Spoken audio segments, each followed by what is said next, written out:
सिमडेगा में national junior महिला hockey championship में झारखंड के खेल मंत्री हफीजुल हसन अंसारी की लेट लतीफी ने देश के सामने प्रदेश को शर्मसार कर दिया है। खेल मंत्री ने जो किया उससे राज्य की प्रतिष्ठा धूमिल हुई है, राज्य के सम्मान को ठेस पहुंची है। चैंपियनशिप का फाइनल मैच था। देश भर के खिलाड़ी खेल मंत्री का इंतजार कर रहे थे।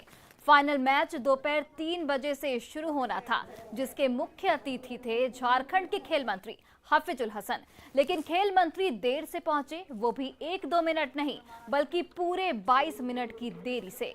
पूरे 22 मिनट तक देश भर के खिलाड़ी और देश और दुनिया के दर्शक खेल होने का इंतजार करते रहे। खेल मंत्री ने देर से पहुंचने की वजह नमाज को पढ़ना बताया है। ऐसा कम ही देखने को मिलता है कि किसी नेशनल गेम का फाइनल मैच देरी से शुरू हुआ हो, लेकिन सिमडेगा में ऐसा ही हुआ है। राष्ट्रीय स्तर की प्रतियोगिता को लेकर खेल मंत्री की इस लापरवाही से पूरा झारखंड शर्मसार दिख रहा है। सर मैच 3 बजे था, अब लेट था, उसके कारण मैच लेट हुआ। क्या कहेंगे? नमाज का टाइम था, नमाज पढ़ने में लेट हो गया। वहीं देखिए, सिमडेगा में कल राष्ट्रीय जूनियर महिला हॉकी चैंपियनशिप में मंत्री हफीजुल हसन अंसारी के लेट पहुंचने पर सवाल खड़े हो रहे हैं।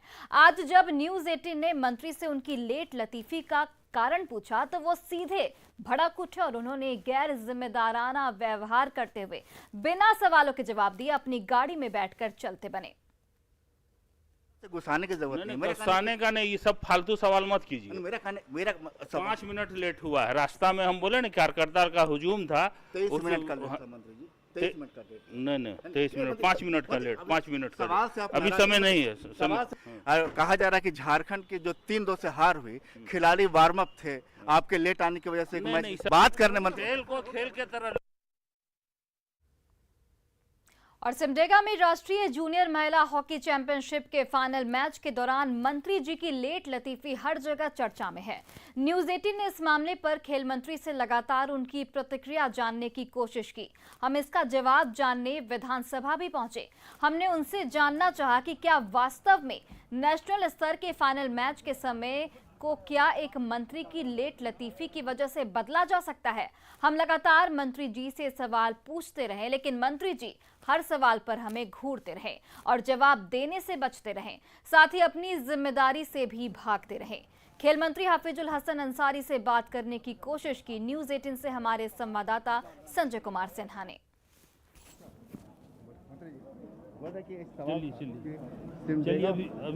मैच को लेकर सिमडेगा वाला मैच को लेकर लेट हुआ था। अभी जा रहे हैं वहाँ, आप जवाब नहीं दिए। प्रोग्राम होने दीजिए। जोरी हम बता रहे हैं। हमारा सिंपल एक आपसे सवाल है मंत्री जी, सिमडेगा में जो वहाँ पहुँचने में लेट हुआ था, उसकी लेट की वजह क्या थी? हम मंत्री आप जबरदस्ती रोक रहे हैं। हम नहीं बोलेंगे, कुछ नहीं बोलेंगे, बोलिए। नहीं हम नहीं बोलेंगे। बस कोई ऐसा नियम है मंत्री जी, कहीं मैच होता है, अंतर्राष्ट्रीय मैच होता है, तो अंतर्राष्ट्रीय मैच में समय बदल जाता है आने वजह से। कोई ऐसा होता है नियम कि कहीं प्रतियोगिता का आयोजन हो और मंत्री लेट से पहुंचे? गाड़ी कहाँ? गाड़ी लगा। आपकी वजह से लेट से मैच फाइनल। गाड़ी लगाओ, गाड़ी लगाओ। आप कुछ तो बोलिए, इस पर कोई जवाब दीजिए। गाड़ी लाओ, गाड़ी लाओ। आप इस पर कुछ तो जवाब दीजिए मंत्री जी। यहाँ पर लगाइए ना, यहाँ लाओ गाड़ी। आप एक बार जिम्मेदारी से जवाब दीजिए। फाइनल मैच में आपको आना था, देर हुई। हम जवाब दे चुके हैं वहाँ, इसके बाद जवाब नहीं देंगे। सकारात्मक क्या ऐसा होता है कि कोई मैच हो पर इतनी बड़ी प्रतियोगिता हो, मंत्री जी के आने का समय हो? किनारे आप चाहते हैं कि बमक के कुछ बोले? बिल्कुल नहीं, ऐसा बिल्कुल नहीं। आप बोलेंगे, आप इंसल्ट कर रहे हैं, आप इंसल्ट कर रहे हैं मंत्री का। बिल्कुल नहीं, आप मना किए, चलो मना कर रहे हैं, समझिए बात को समझिए। न्यूज़ 18 के हर सवाल पर खेल मंत्री हफीजुल हसन अंसारी चुप रहे, खामोश रहे। सवाल दर सवाल होते रहे, लेकिन मंत्री जी ने अपना मुंह नहीं खोला। हमने ये भी पूछा कि सिमडेगा में जब फाइनल मैच का समय निर्धारित था 3 बजे, तब 3:23 पर वहाँ क्यों पहुँचे? सवाल का जवाब सुनकर मंत्री जी ने कहा कि नमाज का वक्त था, नमाज की वजह से देर हो गई।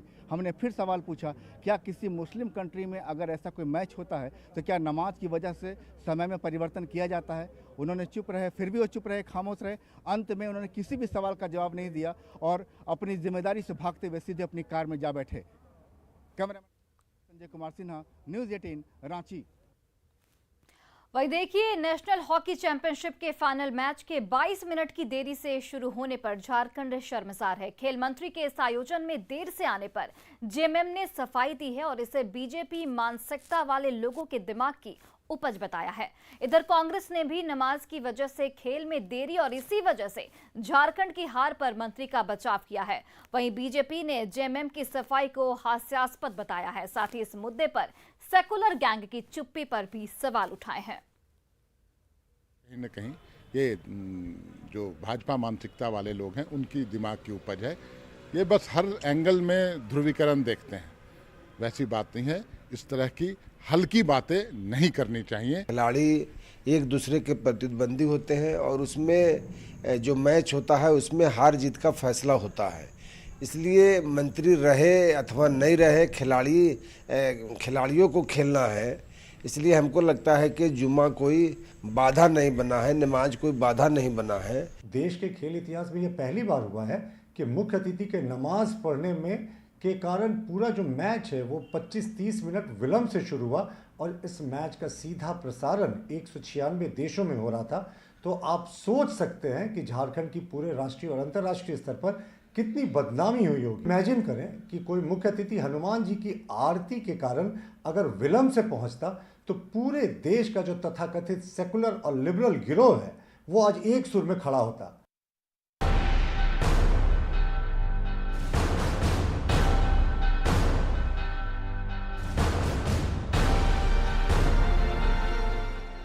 नमाज का टाइम था, नमाज पढ़ने में लेट।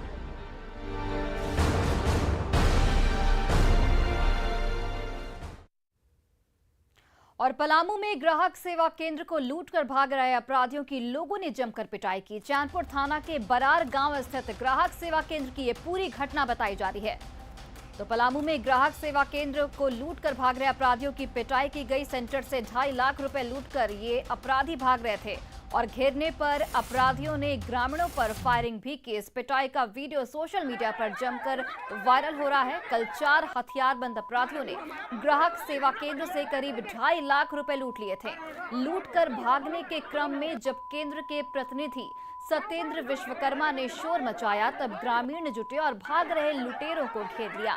खुद को घिरता देख लुटेरों ने ग्रामीणों पर फायरिंग भी की, लेकिन ग्रामीणों ने बहादुरी दिखाते हुए तीनों को दबोच लिया और जमकर पिटाई की। घटना की जानकारी मिलने के बाद मौके पर पहुंची पुलिस ने तीनों लुटेरों को गिरफ्तार कर लिया है। वहीं चौथे अपराधी की तलाश में चैनपुर थाने की पुलिस लगातार जुटी हुई है।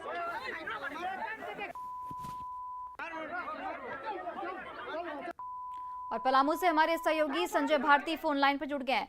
संजय, 4 की संख्या में अपराधी थे, 3 को पुलिस ने गिरफ्तार कर लिया है। जो फरार अपराधी बताया जा रहा है उसकी गिरफ्तारी कब तक की जाएगी? उसकी गिरफ्तारी के लिए आपको बता दें कि सुबह से ही पुलिस लगातार छापेमारी कर रही है और जो 3 अपराधी फिलहाल गिरफ्तार किए गए हैं वो गढ़वा, रेहला और पांडु इलाके से गिरफ्तार किए गए हैं। तो उन्हीं की निशानदेही पर लगातार पुलिस छापेमारी कर रही है और पुलिस का ये कहना है कि आज शाम तक उन्हें यह सफलता मिल जाएगी और जो अपराधी, चौथा अपराधी अभी भागा हुआ है, वो पुलिस की गिरफ्त में होगा। जी संजय, अपराधियों ने ग्रामीणों पर फायरिंग भी की, तो क्या इसमें कोई ग्रामीण भी घायल बताया जा रहा है? फिलहाल तो कोई ग्रामीण घायल नहीं बताया जा रहे हैं, क्योंकि जैसे ही अपराधियों ने फायरिंग शुरू की ठीक उसी समय भारी संख्या में ग्रामीण वहां पहुंचे और उन्होंने उसका जो भी हथियार और कारतूस था सब लूट लिया था। उसके बाद पिटाई भी शुरू कर दी थी। इस कारण से हालांकि कोई ग्रामीण हताहत इसमें नहीं हुआ है, क्योंकि काफी संख्या में ग्रामीण थे, उन्होंने तुरंत चोरों को अपने नियंत्रण में ले लिया था। क्या इन चारों अपराधियों का कोई पिछला भी आपराधिक इतिहास था या फिर ये पहली बार ही था? थाने में जो अभी मैटर चल रहा है उस मैटर में यही है कि पुलिस चारों अपराधियों के पीछे का इतिहास निकाल रही है और जो भी, हालांकि 1-2 घटनाएं ऐसी सामने आ रही हैं जिनमें इनकी संलिप्तता नजर आ रही है। हालांकि पुलिस अभी और डिटेल निकाल रही है और पूरी तरह से अगर डिटेल आएगा तभी पता चल पाएगा कि इनकी आपराधिक इतिहास इनका कितना रहा है पीछे। बिल्कुल, चलिए संजय, आपका बहुत बहुत धन्यवाद तमाम जानकारियों के लिए।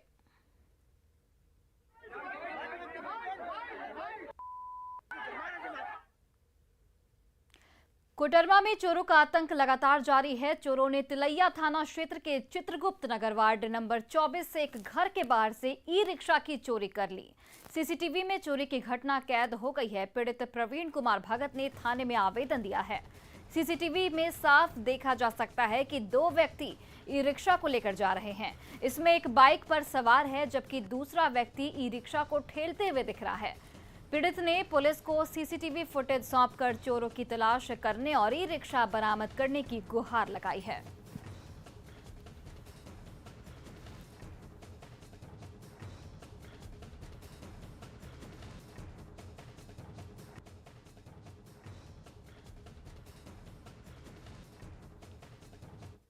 आज गोड्डा में पोड़ैयाहाट विधानसभा क्षेत्र के बोहरा गांव में मुख्यमंत्री हेमंत सोरेन काली मंदिर पहुंच रहे हैं। मुख्यमंत्री के साथ मंत्री आलमगीर आलम भी मौजूद रहेंगे। दरअसल बोहरा गांव पोड़ैयाहाट विधायक प्रदीप यादव का पैतृक गांव है और इस मंदिर को ग्रामीणों के सहयोग से बनाया गया है।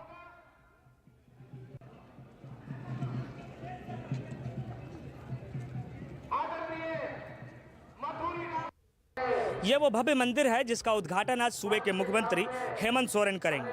2 बजे का समय निर्धारित किया गया है जब सूबे के मुख्यमंत्री यहाँ आएंगे।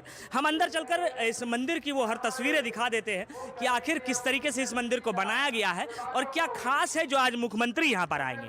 दरअसल ये गांव बोहरा गांव है जो कि गोड्डा जिला अंतर्गत पोड़ैयाहाट विधानसभा क्षेत्र के अंदर आता है और बोहरा जो है पोड़ैयाहाट से विधायक प्रदीप यादव का अपना गाँव है, पैतृक गाँव है और उस गाँव में आज सूबे के जो मुख्यमंत्री हैं वो आएंगे, उद्घाटन करेंगे। समय 2 बजे का निर्धारित किया गया है जब सूबे के मुख्यमंत्री हेमंत सोरेन यहाँ आएंगे और ये वो मंदिर है। अंदर से वो तस्वीरें दिखा देंगे। ये भव्य मंदिर अगर माने यहाँ के लोगों की तो एकमात्र ऐसा मंदिर पूरे जिले में जो इस तरीके से बनाया गया हो और यहाँ के जो ग्रामीण हैं उनका कहना है कि ये मंदिर उनके सहयोग से बना है। यानी कि ये इस मंदिर की जो भव्यता है वो इस वजह से भी विशेष हो जाती है क्योंकि यहाँ इस मंदिर को गाँव के हर एक लोगों के ही सहयोग से बन पाया है। बताया गया है कि जितने भी ग्रामीण यहाँ गांव के हैं उन्होंने अपने 1 महीने की सैलरी को यहाँ दिया है तब ये मंदिर बन चुका है। और ये मंदिर मेरे पीछे ये वो मूर्ति है, काली माँ का मूर्ति है जिसके ऊपर की वो 1.25 किलो चांदी का मुकुट विराजमान है और इसका उद्घाटन जो है आज सूबे के मुख्यमंत्री यहाँ से करेंगे। गौरव झा।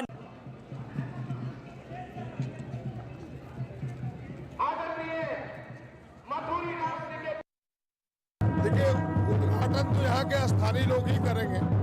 वो इस मंदिर में अपनी आस्था व्यक्त करने, पूजा अर्चना करने आ रहे हैं और अब इस क्षेत्र के लोग सौभाग्यशाली हैं कि इस कार्यक्रम में वो भी शरीक हो रहे हैं राज्य के मुखिया होने के नाते। हम सब स्वागत के लिए उनके खड़े हैं। क्या कुछ स्पेशल कार्यक्रम आज मुख्यमंत्री को आने के बाद रखा गया? नहीं, कोई ऐसा स्पेशल कार्यक्रम नहीं है। सभी धार्मिक प्रोग्राम है, सभी धार्मिक कार्यक्रम है, धार्मिक अनुष्ठान है। रामगढ़ के पतरातू में निर्माणाधीन पावर प्लांट के विस्थापितों ने आंदोलन तेज कर दिया है। रोजगार की मांग को लेकर 25 गांव के विस्थापितों ने जुलूस निकाला। परंपरागत हथियारों से लैस विस्थापितों के इस आंदोलन में सैकड़ों महिलाएं भी शामिल हुईं। विस्थापितों का साफ तौर पर कहना है कि पावर प्लांट में बाहरी लोगों को रोजगार दिया जा रहा है जबकि यहां के लोग बेरोजगार बैठे हैं। PVNUL गेट पर विस्थापितों की सभा को बीजेपी सांसद जयंत सिन्हा और आजसू विधायक लंबोदर महतो ने भी संबोधित किया और विस्थापितों की मांग को सही बताया।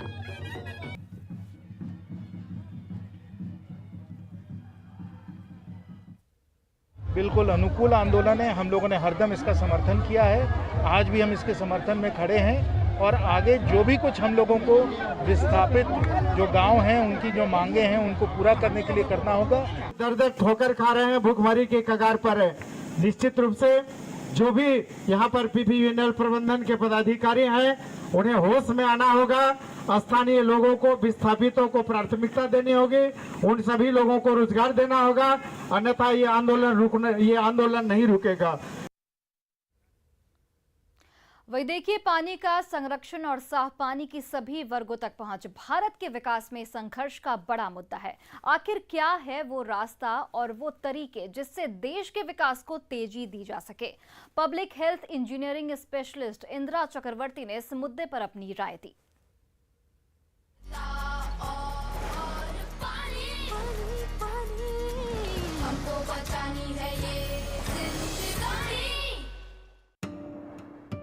I'm Dr. Indira Chakravarti. I've been working in the area of public health for several years. I'm extremely happy to be a part of this Mission Pani because this indicates how important water is in public health. I've looked into a lot of health issues, nutritional issues, gender issues, disability issues. I've found the basic problem in most of the cases is water and sanitation. Women usually use maximum amount of water, so if there's not enough water available, women have to get the water from very far away distances. And what happens when a lady or a young girl has to get water from a far away distance? It affects the gender stability. If you have more water, hygiene improves, infection will reduce, disease will come down, and all this, as we know, the disability's main cause is disease. So if you look into one single factor of water accessibility, it has such a multiple functions, starting from gender, disability, infection, hygiene, drudgery. In one go, if you can make water more accessible, you can touch upon so many issues. What are the inclusive factors? Just two. Awareness of people, about all these. Secondly, along with that, you can just not aware people, you have to give them the infrastructure and support. You could just not tell them use enough water. You have to see that they get enough water. So therefore, infrastructure to provide water has to be provided, and along with that, awareness on how to use, how to save, how to minimize, how to have maximum benefit of whatever you get has to be brought into the knowledge of people.